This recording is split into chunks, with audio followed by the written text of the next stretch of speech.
It's Friday at noon, and you know what time it is. It is Power to the People show. I am your producer and current host until our regular host gets here in a few minutes. He is finishing a funeral. Our host, Darius Pridgen, will be joining us shortly. But you know what you do. I am Mark Pope.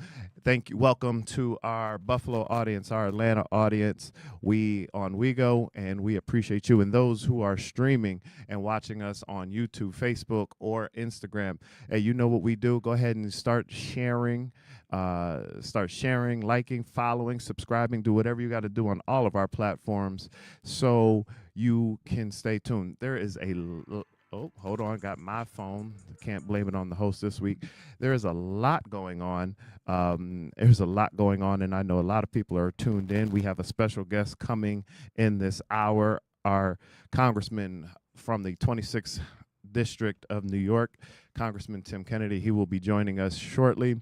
But again, a lot going on, a lot to talk about, a lot of the stuff that is hot.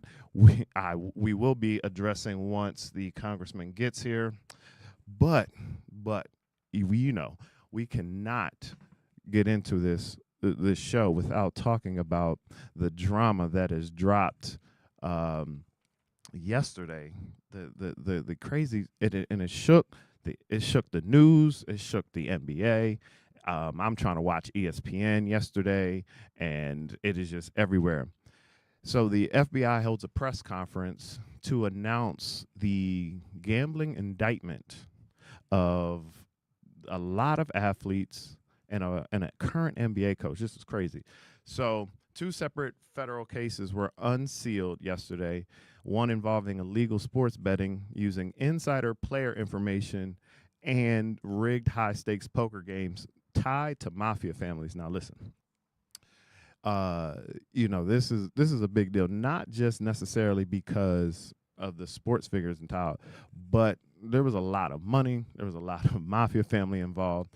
So in the sports betting case, current player Terry Rozier allegedly is accused of sharing non-public player information.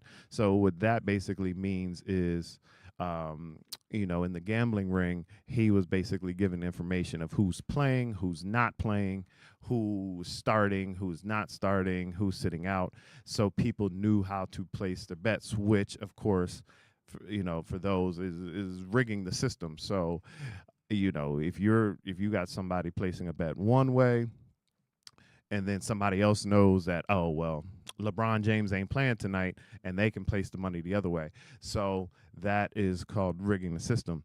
In the rigged poker case, he's suspended indefinitely now, but the Portland Trailblazers coach, Chauncey Billups, allegedly participated in underground poker games backed by a few crime families, some in New York. But the crazy thing about this, it was the scale and the size of this. It was 30 arrests across 11 states, and millions in fraud and money laundering situations.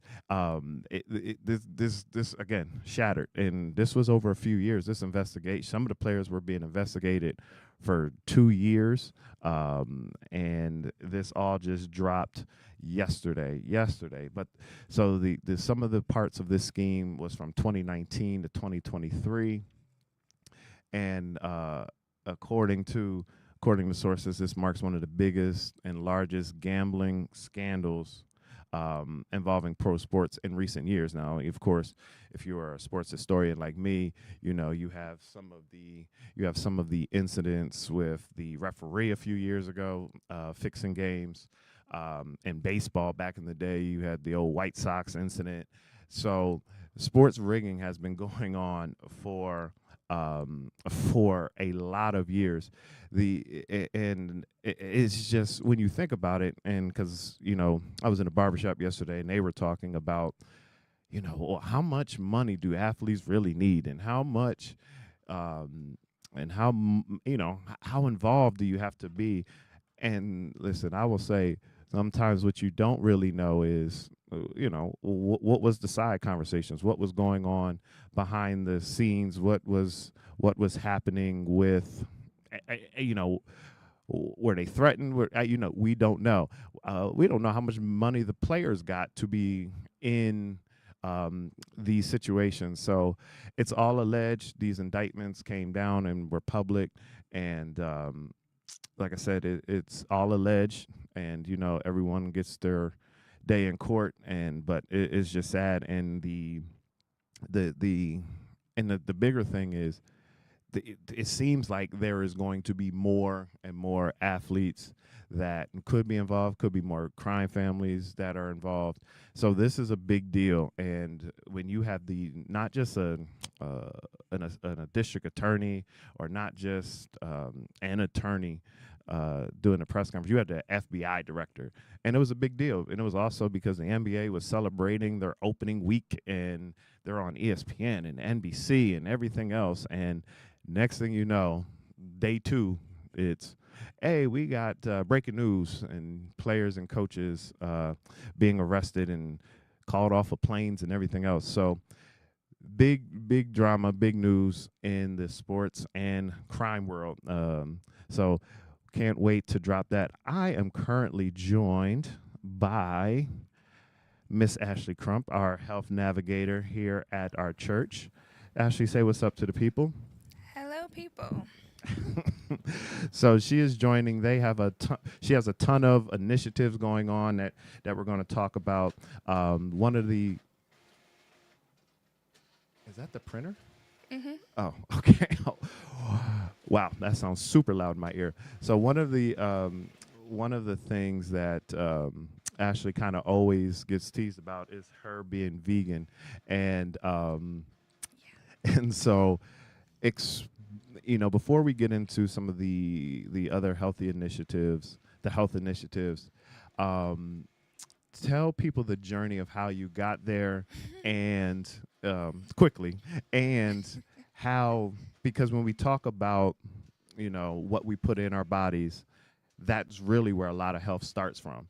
And so just talk about kind of how you feel like the transition, and how you feel not eating certain things and eating more natural stuff. Okay, this is my camera. Yes. Okay. So to kind of summarize my journey to being vegan, I was doing a fast. So I do different spiritual fasts regularly whenever I feel led to. So I was doing a fast, and during the fast, I kept feeling like randomly this urge to be a vegan, and I'm like, oh, maybe I should try being a vegan. And then because I wasn't eating anything for 3 days, no food. So obviously, once we get to the end of the fast, I'm hungry. So I'm like, okay, maybe I was tripping. Like, I'm going to eat because I'm hungry. So go on back to living my normal life, eating the things that I would normally eat.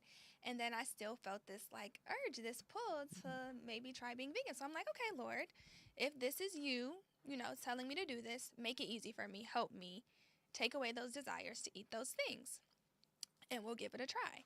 So I did, and he did, of course. So that's basically how I became a vegan. It kind of was like a cold turkey transition. Mm-hmm. I wasn't expecting it. I would literally say like, "Oh, I'll never be a vegan. I love cheese. I love chicken," and then yeah, here I am. So I've been vegan for 2 years.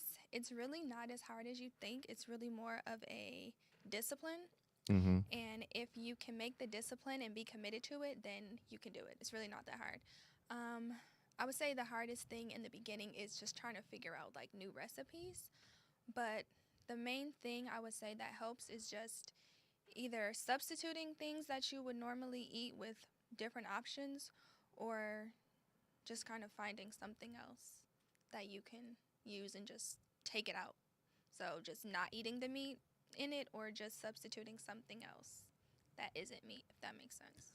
So because now you're 2 years in, what is the difference you feel in your body from having the meat products, or the products from from animals, to now? What is the biggest difference you feel in your body? I personally think that I am in the best health that I've been physically. Um, so I think that it definitely does help. You definitely are healthier. I also don't eat a lot of preservatives and sugars and other things that are bad for you. So I think that also helps. I'm very big on reading the ingredients. You should be reading the ingredients on what you're eating because you would be surprised. And a lot of the things that we put in our bodies that we don't know that we're putting in our bodies. But I think there are definitely lots of health benefits. And a little fun fact that I learned recently is that your taste buds regenerate every 10 days. So every Hmm. 10 days, you get new taste buds. So if you want to try a new diet or a lifestyle or giving something up, go 10 days without eating it, and those new taste Oof. buds basically have never tasted that thing. So those taste buds don't know that you like that. So you can't crave something that you're not used to eating, if that makes sense. Mm-hmm. So I learned that recently, and I was like, that's very cool. So if you want to try a new diet lifestyle choice, give yourself 10 days. On that 11th day, those taste buds don't know any better. Wow, So, 10 days. So every 10 days you yep. change up. All right. Well, let's go into some of the things you have going on. I know the food pantry, our food pantry here is going. It looked crazy over there this morning in a good way. But you also have an event coming up. So talk about the two things. So, we will be starting a fast. Bishop will be leading our church in a corporate fast. We'll be eating foods from the ground up, so trying to limit preservatives and things that aren't natural, basically. So that will be starting on Monday. So this Sunday, after all of our services, we'll be giving out fresh produce. So you guys can use some of those things to make some of these healthy recipes. We'll also be sharing a cookbook with you guys of some recipes if you want to follow along. If you're like, I have no idea how to do this, I've never done this before. We kind of check all the boxes for you. We're going to give you the things that you need to make the recipes, and we're going to give you the recipes to make. So we'll have all of those things available this Sunday after each of our services. Okay, and so that's the fast and the food pantry. Tell them about the event coming up soon with Quest. So, I know a lot of you guys did attend our last Blueprint for Wellness event. We partnered with Quest. So, Quest Diagnostics will have phlebotomists on site. They will be at our church at 472 Swan Street. They will be doing free blood work so you can get your heart, your thyroid. They'll check your level of diabetes risks. So, they'll check a lot of different things and tell you guys what it is that you might need to work on. You're going to get a results booklet in the mail. So it'll be like a personalized booklet basically with all of your results. Typically, if you get blood work done that your doctor orders, they just send it right to your doctor. You don't see it, and your doctor just tells you, oh, everything's good, or we want to follow up. But the results are going to go directly to you, and it's going to be outlined so you can see everything, and it's going to show you if this is green, if this is red. You might want to follow up with your doctor on this. They'll give you tips on how to make your numbers better. And a lot of people said that it was really helpful last time, so Oh, very it definitely excited. was. It definitely was, and as we talked about here, once I got the book, I thought it was just a promotional book, and then as I started flipping pages, it had all of my information, and I actually took my information sent my information and to my doctor because I had my annual physical. So it actually saved me from doing some additional blood works. So it was helpful. How do they sign up for that event? So they can use, if you have the flyer, you can scan that QR code or go to the website that is at the bottom of the flyer. Or you can also see myself. I can help you guys register. If you sign up with me, I'll have a table at church. So you can sign up with me and I'll help you guys get registered. Awesome. So for those who are streaming, the website, the flyer is up. There's the QR code. You can also call the church, area code 716-895-8222. Oh, Questions coming in on Facebook directly for you. Kamal asks, does she eat fish? No, I do not eat fish. So, being a vegan, you don't eat any animal products. So, I don't eat any meat, any animals. I don't eat any dairy products. So, no milk, no cheese, no cream, no eggs. Okay. Janetta asks, do you have a social media? She wants to connect with you, or how do they get in touch with you? Okay, I do not have any personal social media. I am thinking about making a social media for our Choose Healthy Life program. So that's something I might You look can give her into. an email address. But yes, you can email me at. I have multiple emails. wow. I'm trying to remember them all. chl.truebethel@gmail.com. All right. Say that one more time. chl.truebethel @gmail.com. All right, that's where you can catch her. All right, well, thanks for being on and telling us all the healthy stuff and all of the good recipes, and we're going to learn them as we go into this fast and eat from the ground up for 3 days. Yeah. If you don't know what you're reading on your label, you might not want to eat it. I'm trying to get better at that. Absolutely. All right, when we come back, you know we're going to be talking about. When you come back, we'll be right back after this. When it comes to something as personal as your clothes, you need to deal with somebody you can trust. That's why so many people turn to Hobson's Dry Cleaning, conveniently located in the heart of the community at 874 East Delavan at the corner of Wyoming. When you take your clothes to Hobson's, you can trust that they'll be ready on time. You can trust that your whites will be white. You can trust that you'll always get a fair price and service with a smile. You can even trust that you won't have to get out of your car if you don't want to. Hobson's has a drive-through window for your convenience. Trust is what it's all about at Hobson's Dry Cleaning. Hobson's Dry Cleaning, your one-stop dry cleaners serving the community for over 30 years at 874 East Delavan at the corner of Wyoming. Call 891-8298. That's 891-8298.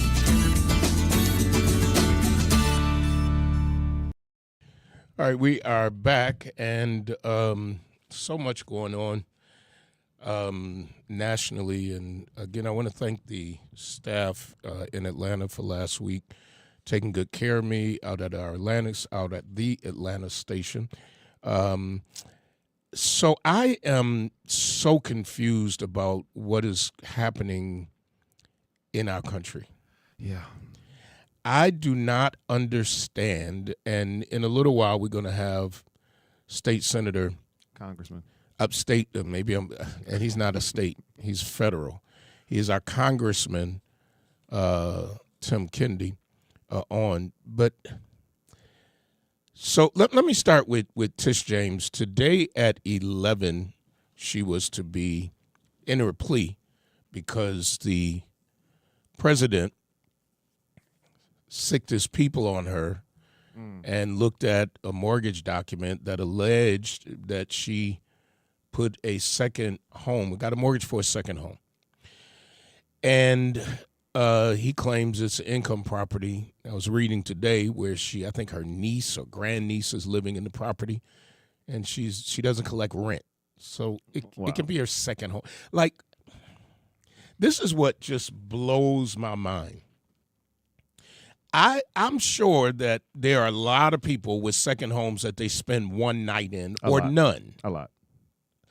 It might not be a whole lot of African Americans, but it's a lot of people who have a second home. Third, fourth. Or people who buy a second home and then decide to do something different with it. What do you do? Go back to the mortgage lender and say, oh, I changed my mind? I've never heard of that. But she can have a second home and have somebody in her home. Yeah. So that's what this case is, just so that you all know. And so now she has to go in and enter a plea like a criminal, like a accused criminal. She literally, all of these folks who call me everybody, literally they could get locked up if the judge decided and set bail. I wouldn't be surprised. Now, I think that any judge in their right mind right now would not do that because there's been a precedent set with all of these cases that, well, the high-profile ones, that they go in and they're released. Yes. But you still go into court. She is the New York State, for our friends in Atlanta, the New York State Attorney General, being accused of a crime. This is not civil. This is a crime of falsifying a document, and has to go in today, should have already been in, I'm sure she has, and enter a plea. And literally, from what my research tells me, she could be held and a bond be set. Now, the judge will also give the instructions of what her release entails. So, for instance, if the judge feels you are a flight risk, a judge could say to to Tish James, you can't leave the country and turn in your documents. Let me read to you CBS News and what they're saying about this case, because this something has got to give. New York Attorney General Letitia James pleaded not guilty Friday to federal charges of bank fraud in Norfolk, Virginia, after the Justice Department indicted her earlier this month. Not guilty, Judge, to both counts, James told U.S. District Judge Jamar Walker, appointed to the federal bench by former President Joe Biden, who is presiding over the case. A trial in James' case is set to begin. They've already set the date. Wow. January 26th. Though that could change, Walker said the proceeding should last roughly 5 days. Wow. James was released on her own recognizance, thank goodness. Yeah. In remarks outside the courthouse after the proceeding, James thanked supporters who were chanting, "We stand with you," and had gathered for her arraignment. She said their support strengthened my spirit. Quote, "This is not about me. This is about all of us and about a justice system which has been weaponized, a justice system which has been used as a tool of revenge and a weapon against those individuals who simply did their job and who stood up for the rule of law, and a justice system which unfortunately is being used as a vehicle of retribution." This is outrageous. It definitely is, and I opened the show talking about the indictment of the NBA players and coaches yesterday, and involvement with crime families, and it just makes you think that and we know this, like, no one's above the law. So if you did something wrong, absolutely, or it's alleged you did something wrong, should have your fair trial. That's what the Constitution says. So that is not what we're arguing. We're arguing the personal agendas and the personal attacks, and like this would never go to somebody's trial and be front page news and international news. If anything, it'd be like, hey, the bank would call you and be like, hey, we found out, and you just handled it. It would be a phone call, not a federal trial. Well, Shuki says, and I agree with her, we are all confused, and I think that's the point, like a game of three-card Molly, and I agree, and I think everybody keeps saying this. At the end of the day, I think this is all smokescreen and mirrors. Absolutely. Get us off of the real stuff. Get us off of Epstein. Get us off of the fact of what's happening with a government shutdown, which I'm trying to save that when the senator comes in, because I got a lot to say. And I got a lot to hear because I want to know. But at the end of the day, we are focusing now on the trials of people. Now, I'm going to say this. If one of them is guilty, you guilty. Absolutely. But, I'm definitely not one that's going to indict people or crucify them before they've had a trial. Absolutely. I'm not doing it. Even, and I know you talked about it earlier, even this NBA, I watched NBA show, a replay of one from last night. Okay. With all of the greats, with Barkley and all those, right? Inside the NBA. I was a little disappointed. And I was a little disappointed that they were basically indicting these guys before they've even had a trial, before they've even been able to defend themselves. Yeah. And that they were on the show going, well, they shouldn't have did this, and they knew better than that. And I was like, wow. I think we have to be so careful when that you innocent until proven guilty in this country. I don't go for it. I don't believe it. I don't see it. What I do see is I see a cancel culture. Yes. I see a culture that says at the end of the day, if you're accused of something, you must have done it. Right. And I don't know if these guys in the NBA did it. I don't know if all these folks that Trump is going after, if they did it. But I tell you what I'm not going to do. I'm not going to count them guilty until they have had their due process, until they have had their day in court. My opinion is I hope they didn't do it, and that's it.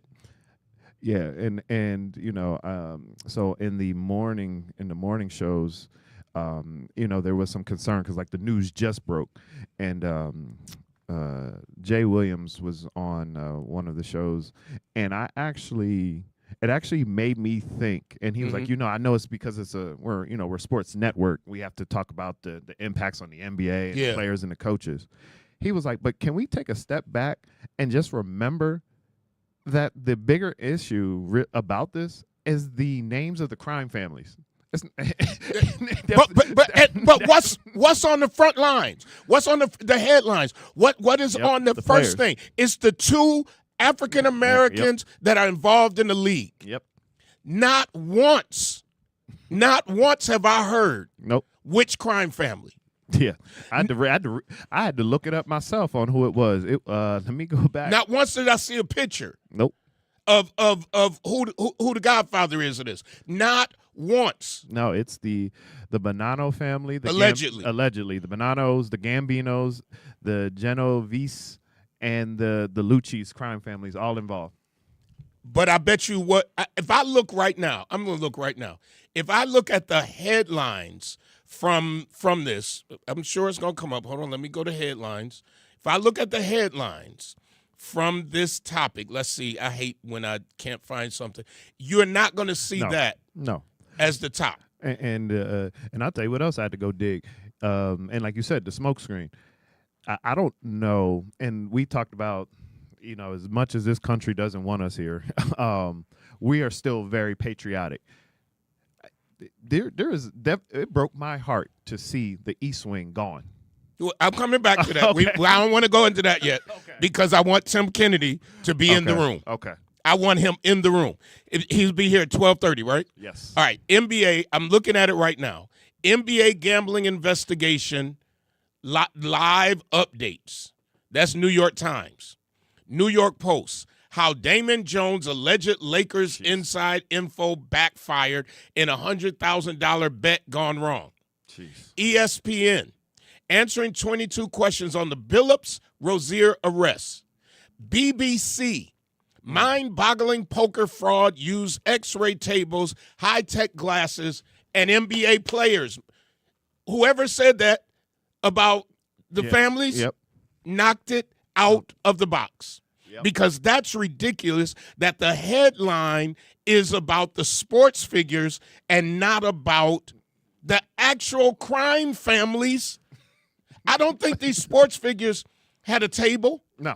I don't think that they went out and had somebody make a table. No, not at all. I don't think that they are involved in a way, the same thing like drugs. Yep. Same thing like drugs. At the end of the day, biggest drug dealers don't live on the east side. No, we not the chemists. We not the ones. We ain't the chemists. We not running logistics from across the world. Yeah, no, it's not us. It's not.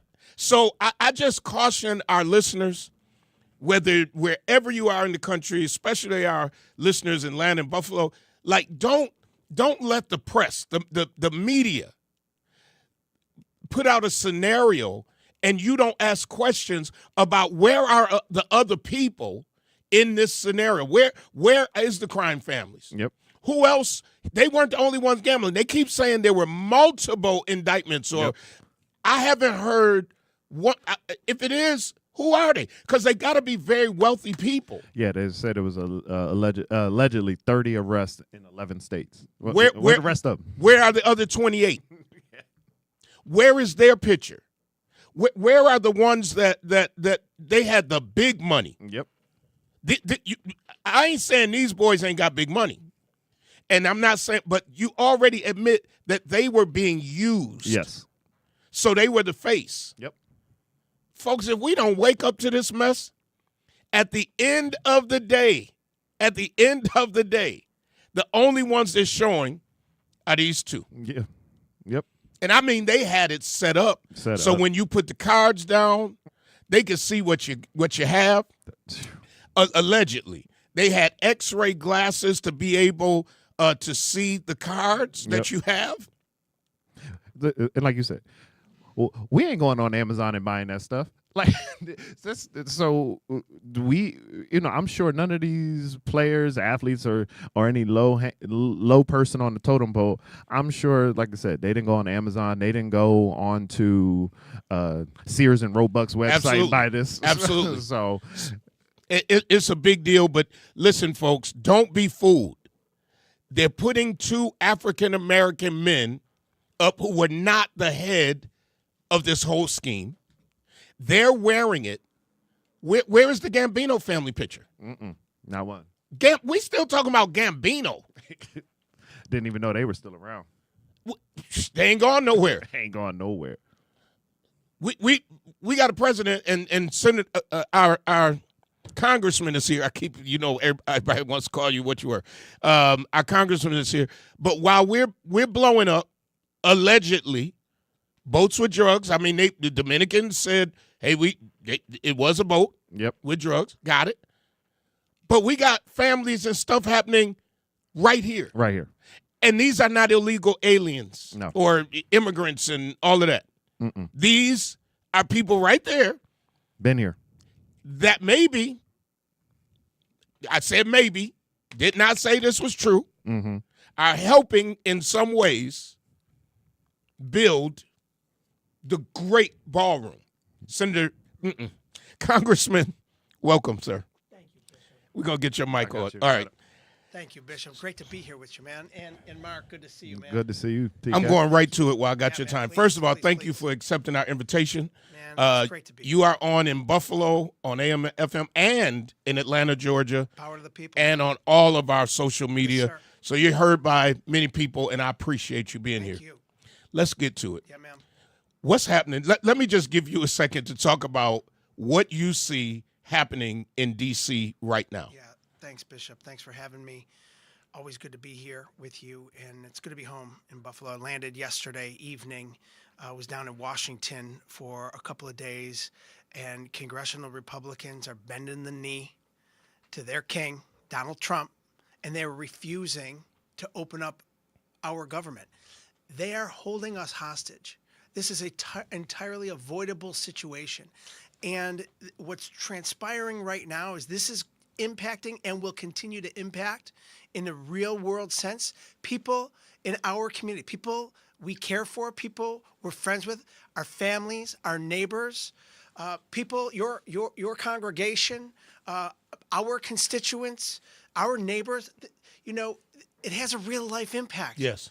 And when they're shutting down the government, and they'd rather shut down the government than protect people's health care, there's a line in the sand that we in the Democratic caucus are unwilling to cross and allow them to continue the attack and assault on health care in America. And the worst part about it is they've done so much damage already, and they're asking us to go along with their plan to do even more. That's what this has come down to, in a nutshell. Yeah. So tell us, especially for our listeners who are on Snap, who use Snap, our listeners who are benefiting from the Affordable Care Act that would go. How is this? If the Dems vote, because I want to be clear, if tomorrow what do you need? 4 Dems to vote and it would pass, or On the Senate side, it's 53-47 breakdown. You need 7 Democrats ultimately to go to get and to have 60. some have already crossed the aisle, right? At least 2, maybe 3. Okay, and they should be voted out. I'm just going to say it. That's my opinion. Yeah. At the end of the day, if 7 did cross the aisle, Yes. if they cross the aisle tomorrow, Yes. and vote with the Republicans, Yes. how does that affect, especially poor and struggling Well, people? what the Republicans are selling, and we're not buying, is that they will then negotiate in good faith when they're not unwilling to negotiate right now because Trump's telling them not to even get in a room with Democrats and have a conversation.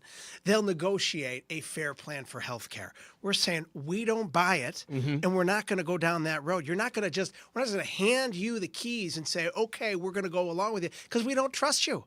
And the American people don't trust you because what you've already done, you've gutted Medicaid by $800 billion. You've gutted Medicare by $500 billion. You've gutted the Affordable Care Act, the most popular, Obamacare, the most popular initiative in 80 years at least since the inception of Medicaid and Social Security and everything else. And what they're even doing even further with this, what they're calling a clean CR. There's nothing clean about it. It's a continued attack on healthcare by gutting further the Center for Disease Control by $1.7 billion in cuts. Another $500 million in cuts to the National Institute of Health, NIH. Do you know what that is? That is funding for cancer research for our children, funding for research for Alzheimer's and Parkinson's. That's in the bill that they actually want us to go along with. And wow, I didn't know that. On top of everything that they've already instituted. So here's what we're saying. We're saying cancel the cuts, the devastating cuts that you've already put in place. So this is not just food stamps. Yes. This is not just SNAP. Correct. This is also research. It is. Imagine all of the funding that goes into the National Institute of Health across the country and the Center for Disease Control. Let me break down two things because it's fresh on my mind. I just left a press conference with the county executive and some of your colleagues in the faith-based community. Pastor Pointer and Nicholas and Blue were there along with others because we're calling out the Republicans for this shutdown that is threatening nutritional assistance funding for people that's going to run out in just a few days at the beginning of November. They're threatening dismantling the home energy assistance plan funding that helps. So this is HEAP. HEAP. Is that in this bill? That's in the budget. That's in what the President of the United States proposed budget includes. Entirely dismantling. So no more HEAP. That's what the president proposed. Okay. And on top of that, they cut all of the staffers that institute that funding and oversee that funding at the federal level and tens of thousands of other people from the Health and Human Services agency that oversees all of these important initiatives. So this is an assault on government in its entirety. This is an assault. This is one thing after another. We're talking about HEAP benefits and we're talking about nutritional assistance benefits so people can have heat and they're not literally left out in the cold like as the winter months are approaching. It's cold outside right now, man. It really is. I'll tell you what, I'm freezing right now. I just came in. And, I'm thinking already about, look, it ain't going to get any warmer for several months here in our community. Absolutely. And communities all across northern United States and the Northeast, we know, especially with this inclement weather that's fast approaching, there are families that depend upon this funding to heat their homes. Yep. And there are families, by the way, hundreds of thousands of families in Western New York that depend upon the nutritional assistance program funding. Right. 41.7 million Americans, mind you, that depend on SNAP benefits. Yep. And 12.3% of our entire population, but 20%, 1 in 5 households in my own district. Yeah. And they are allowing this funding to run out. And on top of that, you saw what they did with WIC, right? The Women, Infant, and Children program, that funding ran out. They just supplemented. Thank God they supplemented it through October, but that funding is running out too. So it's running out. All of this funding is at risk. But here's, again, the bottom line is they want us to go along with their cuts to health care and allow them to gut Obamacare, which is the Affordable Care Act, kick 15 million people off of their health insurance. But at the same time, if you're not on the Affordable Care Act, because we're speaking to everybody here, guess what? Democrat, Republican, Independent, your political stripes don't matter. Right. Your health insurance premiums, co-pays, deductibles, they're all going up. Yep. And you know when people are going to start getting those notices? Right after November 1st. These insurance companies are all doing this. How much they're going to charge folks right now. They're trying to figure out the equation based upon how much funding is going to be in that health exchange that the Republicans have defunded. Defunded. And so where do they expect people to go?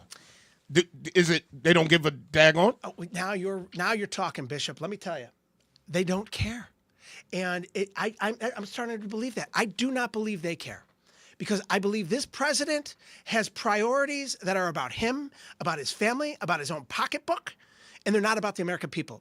And the congressional Republicans that have enabled him, I don't believe they care either, because if they did, and I hope they prove me wrong, because if they did care about their own constituency, which, by the way, many of these Republicans represent areas of deep rural poverty, and those folks, guess what? They depend on HEAP. Yep. They depend on SNAP. Yes. They depend on these services just to keep afloat. And, it's one bad policy after another coming out of this White House that is inflicting pain on the American people, and it continues. So until we've got any of these Republicans, by the way, I say Republicans because congressional Republicans right now, they control the House of Representatives and the majority. And if they didn't, by the way, we wouldn't be in this mess. Yep. Right. They control the Senate with the majority, and they control the White House. They've got a trifecta. Remember, they were bragging on it. Now they're going to blame us for this shutdown. I mean, they think people are stupid enough to buy what they're selling. But I believe in the American people. I believe we're much smarter than what they're giving us credit for. And, I also believe that, and I'm here, Pastor, in your beautiful office, your beautiful church now under construction here over at True Bethel. And, man, I believe that with God on our side, man, we're going to see this through. We're going to prevail. But this is a fight, man. This is a fight for people. Republicans are playing politics with people's lives. Yeah. And so that's what I this didn't fight's know. all about, I mean, we knew, and we've talked about it on the show. I didn't know about HEAP. Yeah, man. I saw a letter from the Central Region or District CAO, not here, warning parents that if they're not funded by the 25th, by tomorrow, that they would have to shut their doors until they get funding. I don't know how it's going to affect the local CAO here, but they're heavily dependent, of course, on federal funding. And it just seems as if Washington, or at least the White House, is tone deaf to the needs of Americans. They are. And so here's the question. And I know the answer, but I want to make sure I'm right. How does this president get away with doing tariffs and not coming to elected officials, knocking down a building that is not his? Despicable. Is there any lawsuit going on that said, here in Buffalo, you can't knock down... Come on. You can barely knock down a doghouse. Can't even change the windows. We can't change. Go over to Hamlin Park. You can't just go over to Hamlin Park and knock down a house in the Hamlin Park neighborhood. The White House is one of the most iconic buildings in the world. What gave him the legal right Nothing. to just say, we're tearing it down? Nothing. He is a 34-count convicted felon that is in this White House, and we watch him every day. He's breaking the law every day. So where's the lawsuit? So the Republicans in Congress are literally enabling him. When I say enabling him, they have the ability, by virtue of the power of the government that they, in the majority, control in Congress, to stop him and to hold him accountable. And they refuse. You've got every single Democrat on a bill right now that would hold this president accountable. But until we get to 218 people on that, and you need that's a majority, that means we just need 4 Republicans in this nation to follow suit with us Democrats. And I'll give you one example of this. Right now we're in shutdown. Right. Something you'll keep hearing about. They're called discharge petitions. What's a discharge petition? Gets 218 members. It means that the House of Representatives is compelled to move that bill. Okay. That shows that you've got the votes in the House in order to get it done. Right now, on that bill that would expose all of the Epstein files that this president is running away from and claiming that he never even had a relationship, or he tore off his relationship with this guy and he didn't really like him. Guess what?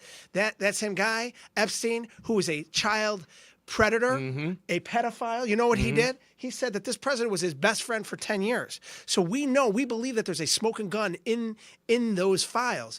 And the Republicans have refused to move those files into the open to hold this president accountable and really bring justice to those victims.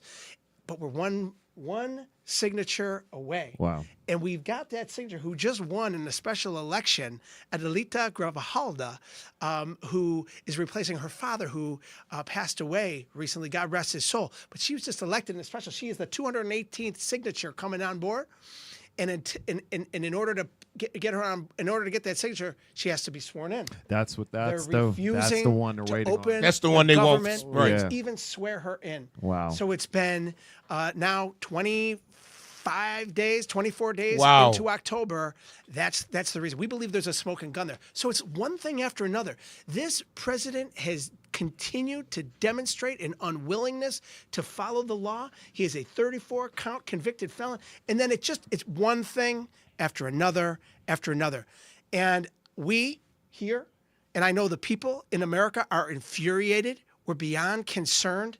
And there is a way forward here. And I talked about the way, and I believe, we will take our government back, but it's going to happen at the polls. Mm-hmm. And it starts this time around on November 4th. So just around the corner, November 4th is fast approaching. We got to get people out to the polls. But what we need to do is then keep the energy. We had that No Kings rally across the country, 7 million people. That's a massive show of energy in this country, of people that are saying, you know what, we deserve better than what this president and congressional Republicans are giving us. A massive show of energy and support. We got to translate that into the polls and then into next year. Here's what happens next year. We win back that majority. We make Hakeem Jeffries, by the way, in a historic year of 250 years of our country's existence, we will make him the first black Speaker of the House in United States history. He will be a historic figure in our nation and restore faith and trust and accountability back into our government. So, Congressman, and you kind of you segued into what part of my question was going to be about. Right now we have to be on the path to midterm elections. Yes. It can't wait till next year. Can't wait till springtime. That's right. But there's a lot of talk, right, in the government shutdown and everything that American people are going through on both sides of the aisle. Like you said, issues and struggle have. Yes. It doesn't matter, Democrat, Republican, Independent, Green Party. People want to know what my elected official is doing. Yes. Tell the people what you're doing and with the Democratic caucus. Yes. And how we can help. Yes. Because I think that's where it's we can all sit back and Monday morning quarterback and they're not doing this, but you can be down there fighting. So tell us what you're doing and then how people can help you. Yeah, thank you, Mark. Well, first of all, anyone can visit my website at KennedyForUSCongress.com. You can sign up on my website to get involved, to volunteer, to use that energy that you have. If you're disgruntled, if you're frustrated, if you know there's a better way, because we've seen a better way. Yeah. Our whole lives, we've seen a better way than what this is. The most corrupt government in the history of the United States. And there is a better way forward. But we got to get involved. We got to get people involved. So go to my website, sign up, be a part of the change, be a part of the movement. KennedyForUSCongress.com. That's one way. But here's the thing. What we in the Democratic caucus are doing right now is we are holding the line and saying Republicans must work with us in a bipartisan fashion to cancel these devastating cuts that are inflicting pain on our community and communities like ours all across this nation. Protect our health care.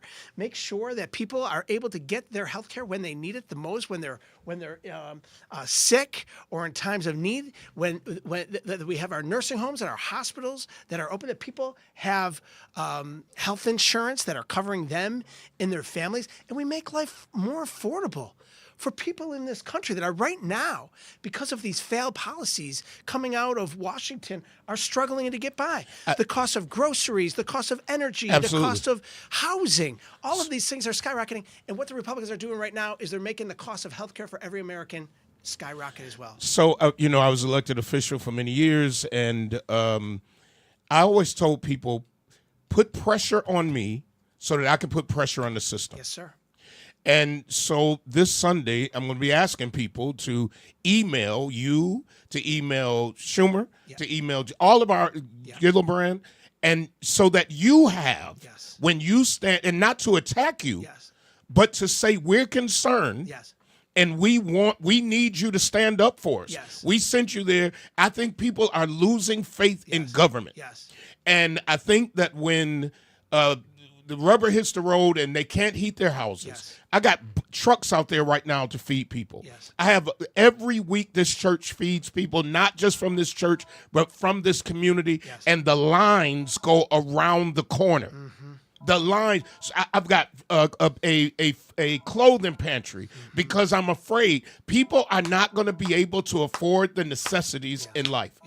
Do you agree in that strategy of Come on, send me that information because Sunday I'm giving out at email addresses and I'm telling people that the church has to do more than sing and play organs. Yeah, here's what this is a time for activation. You're 100% right, and here's what I would ask you to do, Bishop, because those of us that you mentioned, myself, Senator Schumer, Senator Gillibrand, we are holding the line. The Democrats right now are holding the line. So let your congregation know that we are doing the right thing, that we're standing up, and that we've got your congregations back.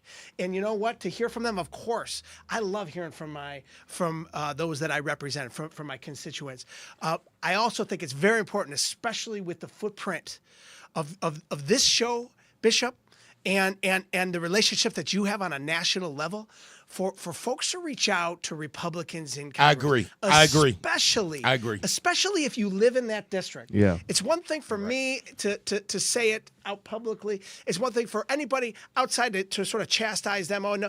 It's another thing for them to hear from their own constituents. And you know, agree. Bishop, having been in elected office for many years, there's nothing more important that you can hear from than the people that you represent. I agree. And so letting folks know, one, I'm not moving, man. I'm in this fight to the end on their behalf. That's why I'm doing what I'm doing every single day. I'm fighting for their health care. I'm fighting to make life more affordable for working families in Western New York and across this nation. And we're fighting these devastating cuts that the Republicans and their king, Donald Trump, are perpetrating on the people of this country and making life more difficult and more painful. That's what the line in the sand. That's why we're fighting right now. But if you're living in a Republican district, let your Republican representative Totally correct. I agree. Listen, I got to pay the bills. We come back. I got a load of people on social media with questions. I'll give some of those to our congressman. We'll be right back. Brian K. Lewis Funeral Home has 3 locations to serve you in Buffalo: 347 Peckham, 2258 Bailey Avenue, and Providence Memorial Chapel at 1275 Sycamore. Brian K. Lewis Funeral Homes offers traditional services, and they have services for all faiths. And at Brian K. Lewis Funeral Homes, they have air-conditioned parlors and chapels. Financing is available, as is limousine service. At those difficult moments in your life, Brian K. Lewis Funeral Homes is available where you are with counseling services. Call toll-free 877-885-7734. That's 877-885-7734. Or locally 845-5545. Brian K. Lewis Funeral Homes. We are here to serve you, here to serve this present age. Call today, toll-free 877-885-7734. Or email info@brianklewisfuneralhome.com. There's really more comments than questions, but Facebook is lit up. One person, India, says that the people are losing faith in our party. Do you think that's? Yeah, man. I think there's a lot of confusion right now. The direction of the party after we just lost. You know, look, we're coming off a big loss, right? And a loss does a lot to you. We've got to look inward as a party, and we've got to get it together. But we have to realize that on the other side of our internal battles that we'll deal with, the way we need to deal with them at the ballot box, on the other side is a Republican majority right now that I believe is the real adversary to the American people and to our community. And we are seeing in real time what their policies will do to hurt people that we care about, that we love, that are our family, that are our friends, that are our neighbors, and that we live with. And, that is what we are up against. I think what people are watching is that when the Republican Party lost and the Dems won the White House, the Republicans went into strategy mode. Man. Yeah. They put together a plan, and they are implementing their plan. Yes, they are. I think what people are looking for right now, and I'm a Dem. Yeah. But I'll be honest, federally, the leadership of the Democratic Party, not just those who are elected. I'm talking about those over our party. At the end of the day, I don't think that there is a feeling that a plan is really being made, and we're spending a lot of time fighting with Trump and not fighting for how are we going to take this back? What's the real plan? Let's all march together so that we can make sure we are never again threatened with our health care, with help for the poor. Do you see that happening in our national party? And maybe I just don't know. Yeah, look, I absolutely do. I think what we've got to do right now in this moment is meet the moment. And that is right now we're playing defense. In this moment, we're playing defense.